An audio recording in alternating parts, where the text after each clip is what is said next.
도널드 트럼프는 완전히 이성을 잃었습니다. 이제는 자존심 있는 서방 지도자들 중 그를 진지하게 받아들이는 사람은 아무도 없습니다. 특히 그가 다보스 포럼을 조롱한 이후로는 더더욱 그렇습니다. 정신이 바른 사람이라면 그 남자를 믿지 말아야 합니다.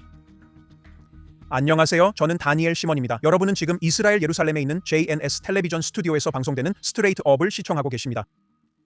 자, 이제 제가 헤드라인으로 여러분의 관심을 끌었으니 저와 함께 계속해 주세요. 오늘 저는 여러분과 함께 미디어 소음을 넘어서 미디어가 우리를 어떻게 조종하고 실제로 어떤 일이 일어나는지 보여드리겠습니다.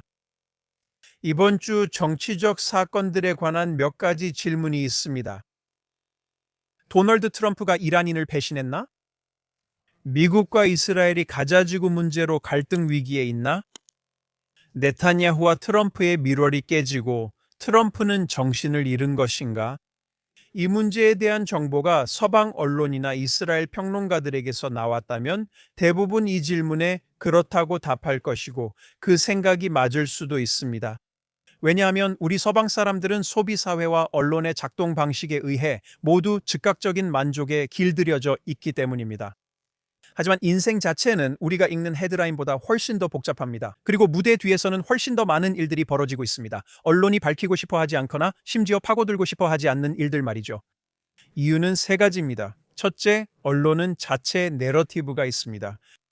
언론은 정확한 이야기보다 극적인 스토리라인을 선호합니다. 제가 처음에 언급했던 헤드라인들처럼 말이죠. 그리고 내러티브에 맞지 않는 사실들은 생략됩니다. 둘째, 대부분의 언론 보도에는 정치적 동기가 있습니다. 이 언론사들은 자신들의 정치적 세계관에 맞거나 이를 보완하려는 방식으로 사건을 구성할 동기를 가지고 있습니다. 셋째, 그리고 주된 이유는 이곳에서 보도하는 주류 언론의 대부분 구성원들과 이 지역을 다루는 많은 이스라엘 언론인들조차도 자신들이 이야기하는 내용을 제대로 이해하지 못하기 때문입니다. 직설적으로 말하면 그들은 대부분 멍청이입니다. 저는 그들과 수년간 함께 일했습니다. 그들 중 많은 사람들이 얼마나 아는 것이 적고 이해하지 못하는지에 충격을 받았고 실망했습니다. 그들이 진실이라고 믿는 것의 핵심을 산산조각 내는 사실들과 마주했을 때조차도 마찬가지였습니다. 제기된 문제의 깊은 내용으로 들어가기 전에 제가 처음에 언급했던 말들에 대해 이야기하고 싶습니다.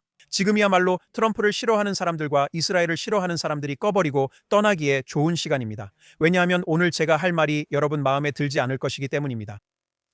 다보스 포럼에 참석한 서유럽 지도자들처럼 그게 뭐든 간에 트럼프의 평화위원회에 합류 제안을 거절한 사람들 얘기입니다. 당신도 실제로 무슨 일이 일어나는지 이해하지 못한다는 게 드러났습니다. 트럼프는 세대를 대표하는 지도자입니다. 링컨과 같은 급이지만 솔직히 비교가 되지 않습니다. 그는 마치 네타냐후처럼 새로운 기준을 세우고 있습니다. 그들은 서구에서 우리의 사고방식, 형성 방식을 변화시키고 있습니다. 저는 이전 팟캐스트에서 이 얘기했어요. 그렇기 때문에 서구의 지도자들이 그에게 어떻게 반응했는지 지금이든 지난 60년 동안이든 우리가 놀랄 필요는 없습니다. 수년 동안 그들은 그와 다른 잔인한 독재자, 테러리스트 지도자들에게 경멸을 드러낸 적이 있습니다. 이 세상은 이미 달라졌지만 그들은 여전히 그에게 맞서고 있습니다. 와, 정말 용감하고 영웅적이네요. 언론은 트럼프로 세상이 달라질 거라고 말할 겁니다. 트럼프를 따르는 이들을 보세요. 그들은 독재자이자 폭군입니다. 네, 그들이 맞아요. 이들은 권력을 아는 지도자들이고 유럽인들에게는 없는 생존 본능이 있습니다. 유럽인들은 길을 잃었죠. 트럼프는 유럽인들에게 자신을 따르며 나라와 자신을 구할 기회를 제안합니다. 하지만 그들은 평소처럼 미덕을 과시하는 데만 너무 몰두해 있습니다. 언론은 트럼프가 9월 1로 앙심을 품어 유엔을 파괴한다고 말할 것입니다. 그가 유엔에 도착했을 때 에스컬레이터가 멈췄고 연설문도 제대로 읽지 못했던 것 기억하시죠? 그 한심한 조직은 도널드 트럼프가 아니라 미국 대통령에게 그런 일을 한 것입니다. 그들은 그 나라에서 호스팅되고 자금 지원을 받고 있습니다. 그들은 자신들이 비위를 맞추는 독재자나 테러리스트에게는 절대 그렇게 못할 것입니다. 그래서 도널드 트럼프는 분명하게 말하고 강경한 태도를 취하며 이제 모든 책임이 여기서 끝난다고 강조하고 있습니다. 그리고 전 세계에 두려워할 필요가 없다고 말하고 있습니다. 미국을 두려워하라고 합니다. 미국 국민들은 더 이상 참지 않습니다. 도널드 트럼프는 세계 지도자로서 미국 이익과 전략을 우선시합니다. 그는 각 나라가 자신들의 이익을 가지고 있다는 것을 이해하고 있으며 이 나라들이 선을 넘지 않는 한 일을 존중한다는 것을 보여주고 있습니다. 네탄야후는 이스라엘의 지도자입니다. 우리도 우리의 이익이 있습니다. 도널드 트럼프는 이를 존중하고 이해합니다. 앞서 말했듯 그들 사이에 불화는 없습니다.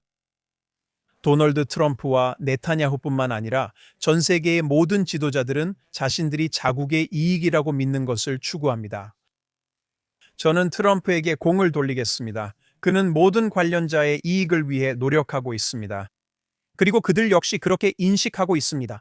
즉, 이것이 단지 그가 원하는 것만이 아니라 그들 역시 이것이 자국의 이익이 된다고 믿고 있다는 뜻입니다. 이번 주 미국 행정부가 가자지구 관리를 위한 평화위원회 구성 발표했습니다. 이 프로젝트는 앞으로도 많은 변화가 있을 것입니다. 한 신문은 이스라엘 트럼프 계획 따라 가자지구 운영위원회 입국 차단이란 헤드라인을 냈고, 이는 이번 주 아레츠의 헤드라인이었습니다. 이스라엘의 적들을 위해 하아레츠가 기사를 내는 걸 보니 참 좋군요. 네, 이스라엘은 카타르와 터키가 가자지구에서 하마스 무장 해제와 재건을 위한 조건 마련에 관여하는 데 문제를 제기하고 있습니다. 언론은 카타르와 터키가 하마스에 자금을 제공하고 그들을 자국에 머물게 한 사실을 누락합니다. 10월 학살 후에도 그들에게 난민 지위를 부여했습니다. 하지만 이스라엘은 국제 보증인 개념에 더 큰 문제가 있습니다. 이것은 또 다른 지점으로 이어집니다. 이스라엘 외부에서는 거의 이해되지 않으며 외교관이나 싱크탱크, 편집위원회도 마찬가지입니다. 가자 지구를 인수할 국제군을 요구하는 것입니다. 이스라엘은 이미 그 길을 갔지만 좋은 결말을 얻지 못했습니다. 이스라엘은 안보 유지를 위해 파견된 외국군과 오랜 아픈 역사를 가지고 있습니다. 서구 언론이 이스라엘 군사 교리를 늘 극단적이거나 도덕적으로 의심스럽게 묘사해온 결과입니다. 이스라엘의 전략적 논리는 다른 민주주의 국가들의 전쟁 설명 방식과 다르지 않습니다. 민주주의 국가들은 가볍게 전쟁을 시작하지 않습니다. 그들은 선택의 여지가 없다고 믿을 때 전쟁을 시작합니다. 위협이 존재 자체를 위협할 때, 민간인이 표적이 될 때, 적의 이념이 공존의 여지를 남기지 않을 때, 그리고 그런 순간이 오면 존재의 위협에 직면했을 때 민주주의 국가들은 도덕적 명확성과 전략적 결단력으로 행동합니다. 이것이 바로 지금 이스라엘이 하고 있는 일입니다. 이스라엘의 교리는 민간인을 표적으로 삼는 적에 대해 압도적인 힘을 사용하는 것이고, 결정적인 승리를 고집하며 국경의 집단 학살 위협을 용납하지 않겠다는 태도는 바로 민주주의 국가들이 보이는 행동입니다. 공존의 기본 규범을 거부하는 세력에 맞서게 될 때 다른 민주주의 국가들도 스스로를 방어할 수 있습니다. 이스라엘은 공격을 받아도 참고 협상하며 살아남은 것에 사과하라는 기대를 받습니다. 하지만 민주주의 국가는 그렇게 행동한 적 없습니다. 이스라엘은 존재를 건 전쟁 중에도 세계 감시와 왜곡 속에서 스스로를 방어할 권리까지 부정당하는 유일한 민주주의 국가입니다. 이런 왜곡은 의도적이고 악의적입니다. 이스라엘의 적들이 어떤 것을 잘 배워서 언론은 이스라엘을 다른 민주국가처럼 다루지 않습니다. 이전에는 사실 확인 전 내러티브를 빠르게 만들 수 있는 적이 없었습니다. 그들은 이미지와 소셜미디어 인플루언서, 감정적 조작을 전통 저널리즘이 감당 못할 규모로 무기화합니다. 한편 헤즈볼라는 유엔군 진지에서 수십 미터 떨어진 곳에 벙커를 팠지만 유엔은 아무 조치도 하지 않았습니다. 왜일까요? 그들은 이스라엘 방위군이 자신들을 공격하지 않고 규칙을 지킨다는 걸 알았기 때문입니다. 이들 국가 중 일부, 특히 프랑스는 테러 방지보다 정치적 적대감 표출에 더 관심이 있었습니다. 그래서 사람들이 가자지구에 다국적군 파견을 말할 때 우리는 실제 상황이 서방의 생각과 매우 다름을 알고 있습니다. 그리고 이런 군대를 제공하는 것은, 그리고 항상 그래왔듯이, 이스라엘이 스스로를 방어할 수 있는 능력을 제한하게 됩니다. 참여국들은 이스라엘이 휴전협정을 어겼다고 허위로 보고하고 하마스가 공격할 때마다 이스라엘을 비난할 것입니다. 국제군은 최선의 경우 우리를 제약하고 최악의 경우 우리가 싸우는 테러 단체와 협력할 수 있습니다. 이 일들은 이미 예전에 있었고 이스라엘 국민들은 이제 지쳤습니다.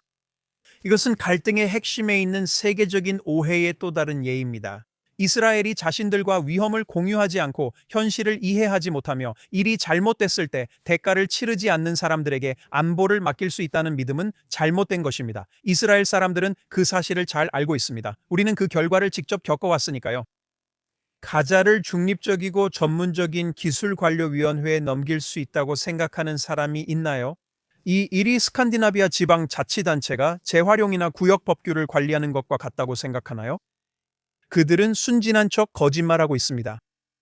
주말에 테크노크라트 위원회가 공개되자마자 전 세계 조직과 연계 없는 독립 팔레스타인인들로 구성된 집단이라고 홍보됐습니다. 하마스와의 결별, 새로운 시작, 책임감 있는 통치 기구라지만 실제로는 그렇지 않습니다. 옴니차임 이스라엘 채널 14는 위원회 구성원을 조사해 이들이 중립적 행정가가 아니라고 보도했습니다. 이들은 수년간 하마스 고위 관계자들과 만났으며 이들은 이스라엘인을 살해한 테러리스트를 칭송하고 폭력적인 귀환권을 공개적으로 지지했습니다. 몇몇은 과거 가자지구에서 하마스 지도부를 만났습니다. 아랍 언론 보도에 따르면 이 회의는 모든 국가적 사안에 대해 다양한 팔레스타인 저항 운동들 간의 협력에 초점을 맞췄습니다. 이 단체가 현재 세계에서 하마스의 중립적 대안으로 제시되는 그룹입니다. 이것이 이스라엘이 경고해 온 오해 또는 무시의 대표적 예입니다. 서방은 기술 관료적 관리적 해결책과 가자를 안정시킬 위원회를 계속 찾고 있습니다. 하지만 제안된 인물들은 중립적, 독립적, 평화에 헌신적이지 않습니다. 그들은 하마스와 같은 이념적 생태계에 속하며 실용적이거나 현실적, 중립적이지도 않습니다. 트럼프 평화위원회는 더 큰 목표를 가지고 있습니다. 이것은 가자지구와 시벌전쟁 이후 중동뿐 아니라 그가 만드는 새 세계 질서의 일부입니다. 그것이 더 큰 그림이며 그래서 이스라엘과의 의견 차이는 말장난에 불과하고 덜 중요합니다. 이스라엘은 그 아이디어에 반대하지 않습니다. 트럼프의 계획이 우려 사항만 다루는 것이 아니라 과거 세계 질서의 실패를 반복하지 않길 바랄 뿐입니다. 주류 언론은 특히 미국의 정치적 행동을 옛 외교 매뉴얼을 통해 해석하려고 계속 시도하고 있습니다. 예측 가능한 절차와 언어, 결과, 그러나 이제 세상은 더 이상 그렇지 않습니다. 이스라엘 평론가 마이어 알루시는 이번 주 글에서 그 점을 정확히 지적했습니다. 알루시는 혼란을 뚫고 본질을 정확히 짚어냅니다. 도널드 트럼프의 행동에서 혼돈처럼 보이는 것은 사실 하나의 방식이고 전략이며 동맹국이든 적이든 누구도 그의 다음 행동을 예측하지 못하게 하려는 의도적인 거부입니다. 그는 이것을 밈에 비유하며 다음 행동을 들키지 말라고 합니다. 그는 그린란드, 베네수엘라, 이란 문제에서 트럼프의 예측 불가능한 행동이 우연이 아님을 보여줍니다. 그것은 통제된 모호성으로 주변 사람들이 멈추고 망설이며 자신의 가정을 재고하게 만듭니다. 알르시는 이를 불안정성 아닌 지렛대라고 합니다. 트럼프가 외교 각본을 따르지 않는 것이 하나의 도구가 됩니다. 그것은 다른 사람들이 그를 제한하지 못하게 하며 적들을 혼란시키고 동맹국들도 그의 방향을 쉽게 예측하지 못하게 합니다. 아이루시의 통찰력은 단순하지만 강력합니다.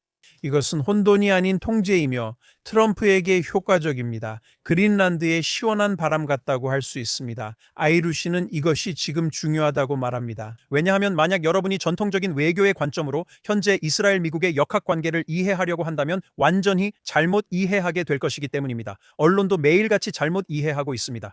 그러나 아이루시가 말했듯 예측 불가능성을 전략으로 보면 상황이 훨씬 명확해집니다. 더 명확한 그림을 말하는 것입니다. 이 모든 동안 국제군 파병 요구와 이스라엘에 대한 이중잣대, 그리고 이스라엘 행동이 철저히 검토되는 방식이 있습니다. 반대로 적들의 행동은 흐릿하게 보입니다. 이스라엘과 유대인들은 또 다른 오래된 전선에 직면해 있습니다. 이는 이번 전쟁이나 최근의 외교적 갈등보다 훨씬 이전부터 존재해 왔던 것입니다. 이 모든 것은 세상의 유대인 인식과 밀접히 관련되어 있습니다. 지금 전 세계적으로 유대인에 대한 증오가 증가하고 있습니다. 제가 여러 번 인터뷰한 이스라엘 언론인 엘다드 백은 이번 주 기사에서 이 문제를 다루며 왜 반유대주의가 매번 우리를 놀라게 하고 다시 떠오르는가라고 묻습니다. 그는 이유가 간단하다고 씁니다. 우리는 반유대주의를 마치 치료 가능한 질병이나 이길 수 있는 대상으로 가볍게 생각합니다. 그는 반유대주의가 질병이지만 완전히 없앨 수 없다고 말합니다. 그렇다고 해서 우리가 그것과 싸우지 말아야 한다는 뜻은 아닙니다. 왜냐하면 세상에 유대인이 존재하는 한 반유대주의도 존재할 것이기 때문입니다. 엘다드 백은 이 질병의 현재 물결이 전 세계적으로 전례 없는 규모이며 아직 정점에 도달하지도 않았다고 계속해서 말합니다. 왜 반유대주의가 우리를 놀라게 할까요? 이 증오가 약해질 때마다 우리는 세상이 이 질병의 결과에서 교훈을 얻었다고 스스로 설득합니다. 그래서 흘린 유대인 피가 결국 비유대인의 유대인 태도를 바꿨다고 믿는 것입니다. 주변 사회의 반유대주의 없이 유대인들이 살 수 있도록 세워진 이스라엘은 이것이 반유대주의 문제를 해결할 것이라는 가정하에 반유대주의를 가볍게 여기는 습관을 갖게 되었습니다. 마치 이스라엘이 존재해서 반유대주의가 사라진 것처럼 말하는 거죠. 그는 이곳 교육 시스템이 반유대주의의 실체를 제대로 가르치지 않고 이스라엘 언론도 사건이 발생해 보도를 피할 수 없을 때만 이 현상을 다룬다고 말합니다. 그는 자신이 일했던 주요 언론사들에서 반복적으로 반유대주의 문제를 다루지 말고 대신 사소한 일화에 집중하라는 요청을 받았다고 말합니다. 일부 이스라엘 정치인들은 반유대주의를 가볍게 여기거나 아랍권의 반유대주의 문제를 지우려는 노력을 계속합니다. 평화의제라는 망상을 추진하기 위해 반유대주의에 대한 인식을 높여야 할 국가기관들조차도 그들의 사명을 저버립니다. 우리는 반유대주의에 맞서 싸워야 한다는 걸 늦게서야 깨닫고 그제야 왜 미리 알아차리지 못했는지 의문을 가집니다. 엘다드 백은 지난 6년을 우리의 맹목성에 대한 사례 연구로 제시합니다. 코로나 기간 동안 유대인들은 바이러스를 만들었다는 비난을 받았고 이어서는 백신을 만들었다는 비난도 받았습니다. 러시아 우크라이나 전쟁에서 유대인들은 푸틴과 젤렌스키 지지 모두 비난받았습니다. 그리고 10월 이후 가장 위험한 물결이 시작되었습니다. 피해자와 가해자를 순식간에 뒤바꾸는 그 물결, 나치 이데올로기를 재활용해 지구상에서 가장 큰 유대인 공동체인 이스라엘 유대인들에게 적용하는 그 물결이었습니다. 그는 이 물결이 증오를 넘어 우리를 제거하려 한다고 경고합니다. 그리고 그 패턴은 소름 끼칠 정도로 익숙합니다. 이것은 나치가 쓴 각본을 따릅니다. 유대인 국가를 범죄화하고 악마화하며 보이콧과 배제를 통해 고립시키고 그 파괴가 정당하다는 생각을 정상화합니다. 이스라엘이 무너지면 전 세계 유대인들을 더 쉽게 통제할 수 있다고 생각합니다. 그렇다면 왜 우리는 매번 놀라는 걸까요? 우리가 반유대주의를 과소평가해서일까요? 우리는 반유대주의를 억제 대비해야 하는데 마치 완전히 없앨 수 있는 것처럼 대합니다. 엘다드 백의 경고는 분명합니다. 우리는 불이 번진 뒤에야 진화를 잘합니다. 우리는 성냥이 켜지기 전 방화벽을 세우는 데 서툽니다. 그래서 이 생각을 여러분께 남기며 우리 주변에서 일어나고 있는 모든 일에 대해 더 깊은 통찰을 얻으시길 바랍니다. 다음에도 예루살렘 JNS 텔레비전 스튜디오에서 함께하겠습니다. 다니엘 시몬이었습니다. 감사합니다.